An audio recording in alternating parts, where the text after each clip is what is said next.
திருமணம் செய்யும் பொழுது அதில் அநேக நன்மைகள் உண்டு. Lot of advantages in being married. ஒரு சில டிஸ்அட்வான்டேஜஸும் உண்டு. And I think திருமணமான தம்பதிகள் அத்தனை பேரும் இதில் வந்து they can relate to this. And you are going to relate to this sooner than later.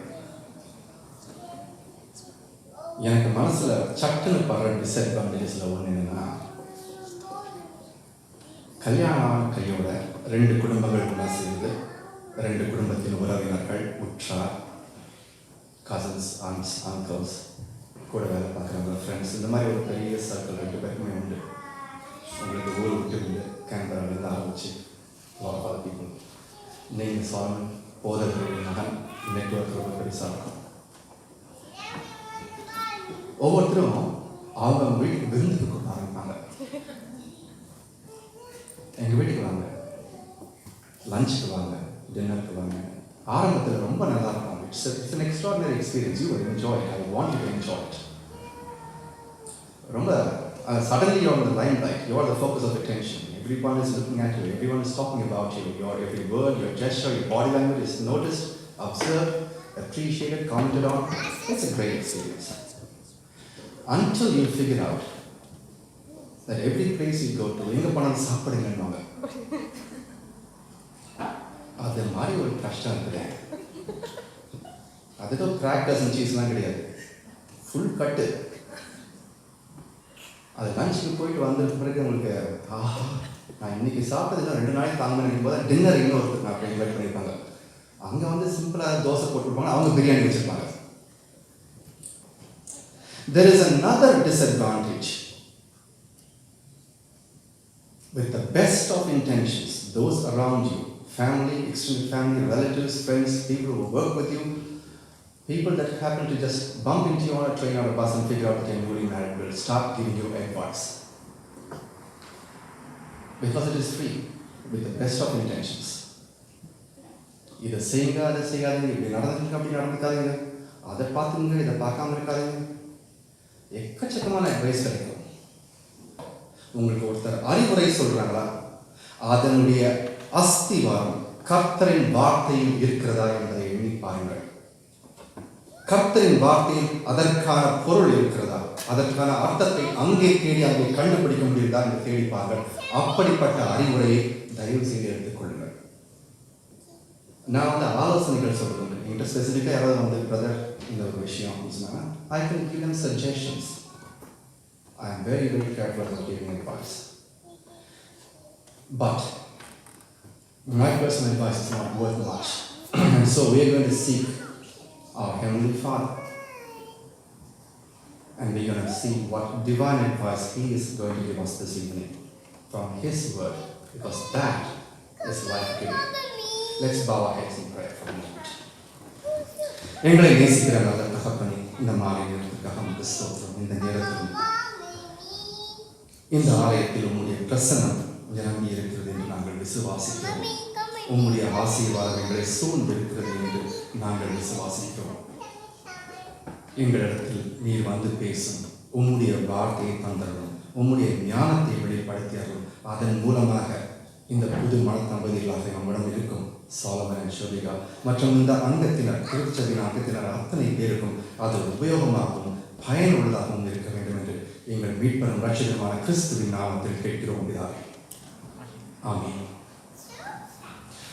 எபேசியரின் புத்தகம் 5ஆம் அதிகாரம் 20 முதல் 33 வரை உள்ள வசனங்களை பார்த்தோம்.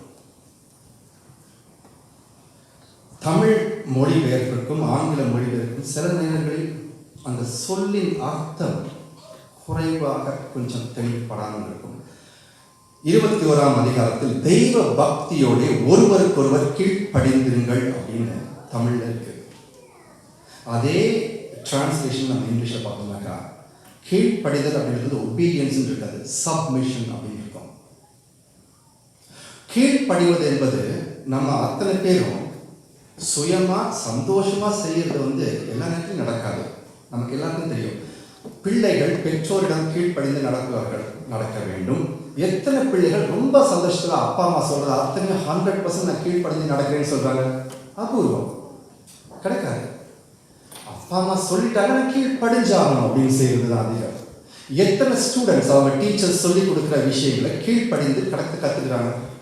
How many students have their obedience towards their teacher? Not many. Teacher சொல்லிட்டாங்க இல்லைன்னா மார்க்ல கை வைப்பாங்க அப்படின்னு சொல்லிக்கிறது அதுக்காக கீழ்ப்படியது தான் தவிர கீழ்ப்படிதல் மனதின் ஆழத்திலிருந்து முழு மனதோடு சந்தோஷத்தோடு நிறைவான மனதோடு வர வேண்டும் என்றால் அதற்கு முதலில் சப்மிஷன் தேவை. When you submit to someone, and you will then be able to listen to them, you will be able to listen to them and act on that.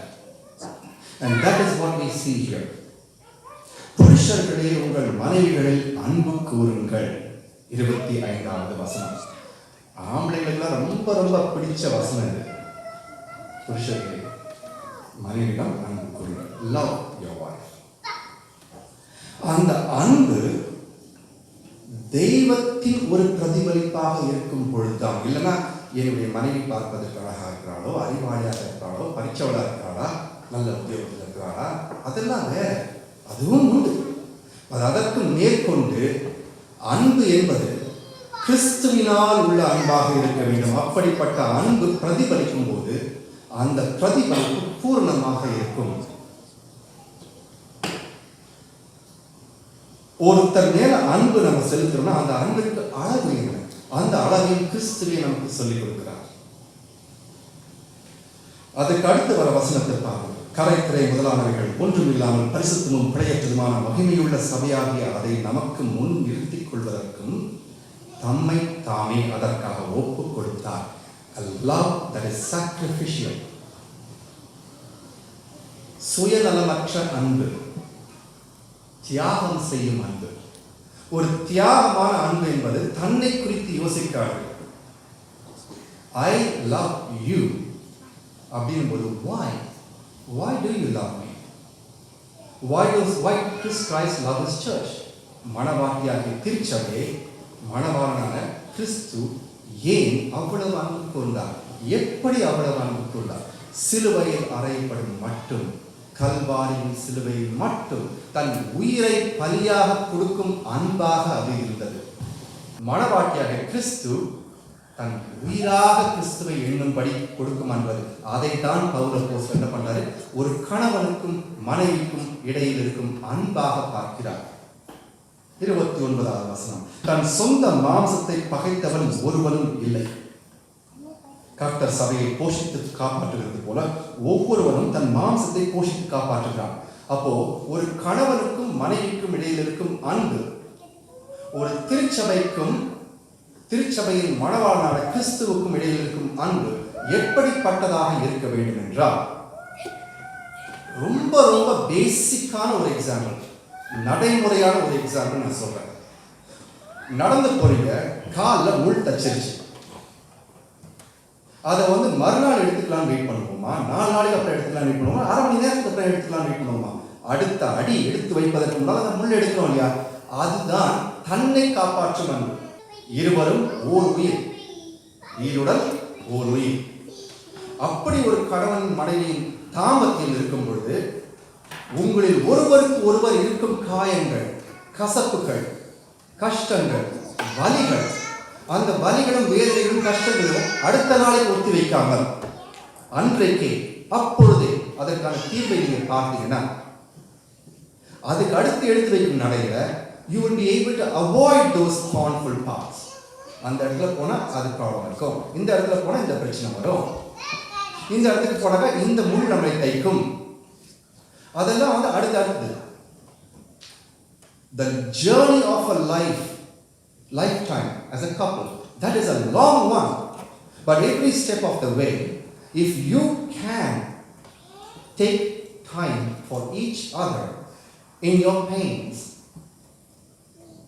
in your sufferings, in your hurts, that will lead you from further pitfalls. You will fall again somewhere else, and you learn from that. You will fall somewhere else again, and you learn from that again. But you may not make the same mistake twice, because you have been hurt when the other person is hurt. ஒருவர் be sacrificial in your love, be protective in your love, be submitting to each other in your love. 4 விஷயம் நான் சொல்லி முடிக்க விரும்புகிறேன். இந்த 4 விஷயங்கள் உங்களுக்கு எனக்கு உபயோகமாக இருந்தால் மாதிரி எத்தனையோ சபை ஜனங்களுக்கு உபயோகமாக இருந்தால் இருக்கும்னு நினைக்கிறேன். Proverbs chapter 3 verses 5 and 6. Trust in the Lord with all your heart and lean not on your own understanding. In all your ways acknowledge him and he will make straight your paths. உன் சுய புத்தியின் மேல் சாயாமல் உன் முழு இருதயத்தோடும் கர்த்தரில் நம்பிக்கையாய் இருந்து உன் வழிகளில் எல்லாம் அவரை நினைத்துக்கொள், அப்பொழுது அவர் உன் பாதைகளை செவ்வாய்ப்படுத்துவார். Almost 25 years ago, 25 வருஷம் ஆல்மோஸ்ட் முன்னால Princess Diana, for the first time in her life as a married woman, 3 years after being separated from Charles, shook the world by giving the first interview. The person to interview her was Martin Bashir from BBC. 1 மணி நேரத்துக்கு மேல நடந்தது அந்த interview. அந்த 1 மணி நேரத்து இன்டர்வியூல ஒரே ஒரு sentence நான் எடுக்கிறேன். ஒரு sentence. When she was asked, why did your marriage fail? She said, there were 3 people in this marriage and it was crowded. இந்த திருமணத்தில் 3 பேர் சம்பந்தப்பட்டிருந்தார்கள். கூட்டம் ஜாஸ்தியாயிடுச்சு தாங்க முடியல. And that one sentence became in that days itself viral across the world. And I tell you, Solomon and Shobika, let there be 3 persons in your life. Let there be 3. Not just you and her. Not just he and you. Let Christ be there. Let Christ be the center of your life. உங்கள் தாம்பத்தியத்தில் 3 பேர் இருக்க வேண்டும். அந்த 3இல் கர்த்தர் உங்கள் மத்தியில் முதன்மை இடம் வகிக்க வேண்டும். When that is the center, when Christ is the one that you revolve around, when every decision you make, when every plans you make, when every call that you make, that is based on a life that is dependent on Christ being the center of your marriage, it will be a successful one. 1 கொரிந்தியர் 13ஆம் அதிகாரம் 4 முதல் வசனம் வரை 5ஆம் வசனம் வரை. அன்பு நீடிய சாந்தமும் தயவும் உள்ளது. அன்புக்கு பொறாமை இல்லை. அன்பு தன்னை புகழாது, இருமாப்படையாது, அயோக்கியத்தனத்தை செய்யாது, தற்பொழிவை நாடாது, சினமடையாது, தீங்கு நினையாது, அநியாயத்தில் சந்தோஷப்படாமல் சத்தியத்தில் சந்தோஷப்படும், சகலத்தையும் தாங்கும், சகலத்தையும் விசுவாசிக்கும், சகலத்தையும் நம்பும், சகலத்தையும் சகிக்கும். Let your marriage be one of understanding and interdependence. 2 தனிப்பட்ட நபர்களை ஒன்று சேர்த்து ஒரு வீட்டுக்குள் வைத்து ஒரு கூரைக்குள் அமர்த்தி குடுத்தனம் பண்ணுங்கன்னு சொல்லிட்டாங்க. Live together, coexist together. You are going to be learning how to be interdependent. You are going to learn how to be understanding of each other's weaknesses and failures. And through that, you would love each other, just as love is reflected by Christ towards His church. திருச்சபையின் மேல் கிறிஸ்துவின் அன்பு எப்படிப்பட்டது? திருச்சபையில் இருக்க அங்கங்களெல்லாம் 100% பெர்ஃபெக்ட்டா கிடையவே கிடையாது. அப்போ கிறிஸ்துவின் அன்பு அதையும் மீறி இந்த திருச்சபை அங்கத்தினர் மேல் ஏன் வருது? That love goes beyond these things. 3வது Philippians chapter 4 verses 6 and 7. Do not be anxious about anything, but in every situation by prayer and petition with thanksgiving present your request to God, and the peace of God, which transcends all understanding, will guard your hearts and minds in Christ Jesus. In Tamil, நீங்கள் ஒன்றுக்கும் கவலைப்படாமல் எல்லாவற்றையும் குறித்து உங்கள் விண்ணப்பங்களை ஸ்தோத்திரத்துடன் கூடிய ஜெபத்தினாலும் வேண்டுதலினாலும் தேவனுக்கு தெரியப்படுத்துங்கள். அப்பொழுது எல்லா புத்திக்கும் மேலான தேவ சமாதானம் உங்கள் இருதயங்களையும் உங்கள் சிந்தைகளையும் கிறிஸ்து இயேசுவுக்குள் காத்துக் கொள்ளட்டும். You are going to face challenges in your life. There is no second way about it. You are going to face challenges. Combined together, as a couple you will face challenges, as individuals you will face challenges. You will face challenges outside your home. You will face challenges in your home. And every single person who's married will vouch to that. And in every circumstance that is going to come against you, every challenge that's going to be in front of you, and this is just as applicable to Solomon showing up as it applies to this church. கிறிஸ்துவின் அங்கத்தினராக இந்த சபையின் குடும்பத்தினராக இருக்கும் ஒவ்வொருவருக்கும் இது பொருந்தும். எந்த நேரத்தில் சவால் வருகிறதோ, எந்த நேரத்தில் போராட்டம் வருகிறதோ, whenever you face a challenge, the first thing you're going to do is kneel down and pray. Kneel down and pray. Every time you face a challenge, ask Him for guidance on your knees. There is nothing more powerful than prayer. And there is nothing that can answer your questions than prayers can. Because God will answer them. It may not be the answer that you are looking for. It may not be the answer that you are seeking. நீங்கள் எதிர்பார்க்கும் பதிலை கொடுப்பதற்கு கிறிஸ்து வந்து Santa Claus கிடையாது. அவர் பதில் தருவார். அவருடைய சித்தத்தின்படி பதில் தருவார். அந்த பதிலை ஏற்றுக்கொள்வதற்கு நாம் தயாராக இருக்க வேண்டும். But pray. ஜெபியுங்கள். ஒவ்வொரு நாளும் ஜெபியுங்கள். உங்கள் காலை பொழுது ஜெபத்துடன் ஆரம்பிக்கும், உங்கள் மாலை பொழுது ஜெபத்துடன் முடியட்டும். And that will give you success in your life. கடைசியாக ஒரு வார்த்தை. 2 கொரிந்தியர் 2ஆம் நிருபம் 12ஆம் அதிகாரம் 9ஆம் வசனம். And this is going to be like your anchor. When all these things come and go, there will come times when everything seems lost. நம்ம அத்தனை பேர் இதை அனுபவிச்சிருக்கோம். ஏதோ ஒரு கட்டத்தில் நம்மளுடைய வாழ்க்கையில், சொந்த வாழ்க்கையில் பிரச்சனைகள் நடுவில், தம்பதியினாலும் சரி, தனியாக இருந்தாலும் சரி, புருஷனுக்கு தெரியாமல் பொண்டாட்டிக்கு தெரியாமல் புருஷனுக்கு எவ்வளோ பிரச்சனைகள் மனசுக்குள்ள பாரங்கள் அழுத்திட்டு இருக்கோம். எவ்வளோ நேரத்தில் நம்ம நினச்சிருக்கோம், இதை தாண்டி என்னால் வர முடியாது, நான் எவ்வளவோ ஜெபிக்கிறேன், நான் எவ்வளவோ போராடுறேன், எவ்வளவோ மன்றாடுறேன், கண்ணீர் விடுறேன், நான் என்னால் முடியல, இதுதான் என்னுடைய இல்லையா, இதற்கு மேலே கர்த்தர் எனக்கு பதில் கொடுக்க மாட்டாரா, நான் கர்த்தருக்கு உகந்த பிள்ளையா, மறந்த பிள்ளையா.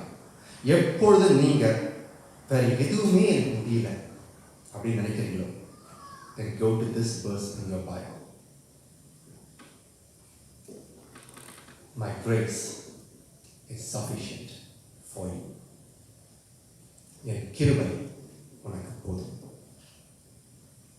When everything else feels like it's gone off track, when you hit rock bottom, when you think that you are பள்ளத்தாக்கின் அஸ்திவாரமாக, அந்த பள்ளத்தாக்கின் மேலே வழியில் போகிறதுக்கு அங்கே இருக்கிறேன் நான் அப்படின்னு நினைக்கும் போது, அப்பொழுது நினைத்துக் கொள்ளுங்கள், என் தேவன் என்னை கைவிடார், என் கிறிஸ்து என்னை கைவிடார்.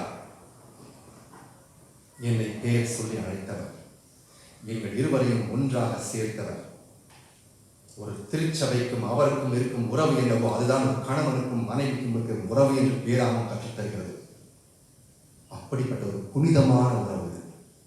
It's a pure, holy relationship that is compared to Christ and the church. And when you hit rock bottom in that relationship at any point of time, you tell yourself and you tell your partner, my grace is sufficient for you, is what Jesus says to us. Because in your weakness, His strength is made perfect. These are things that will help you, God willing, in your life, because it is definitely not my personal advice. It is definitely not my personal advice. I have gained by this 15 years of marriage, and we are counting the days, and they count the months and the years. This has stood by us. We've had challenges, we've had struggles, we've gone through a lot, as any of you would say in your married life. And yet, these are the verses, these are the promises of God. இந்த அஸ்திவாரமான சத்தியங்கள் தாமே எங்களை நடத்தி செல்கிறது. அதனால் நான் சொல்ல முடியும், கிறிஸ்துவுக்குள் உங்களுடைய தாம்பத்திய வாழ்க்கை ஒவ்வொரு நாளும் முன்னேறுவதற்கு இந்த வார்த்தைகள் உறுதுணையாக இருக்கட்டும். கண்களை முடிச்சிருப்போம்.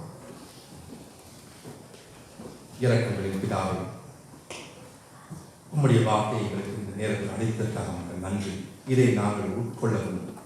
அந்த உட்கொண்ட வார்த்தைகளை நாங்கள் என் வாழ்க்கையை ஒரு பகுதியாக கொண்டு வரவும், அதன் மூலமாக நாங்கள் எங்கள் வாழ்க்கையை தொடர்ந்து வாழவும் எங்களுக்கு கிருபை செய்தவர்கள் பரிசுத்த ஆவியானவரின் அருளை எங்களுக்கு ஒவ்வொரு நாளும் புது நாளாக, ஒவ்வொரு நாளும் புது பனித்துளிகளாக எங்களுக்கு பொழியை செய்தார்கள்.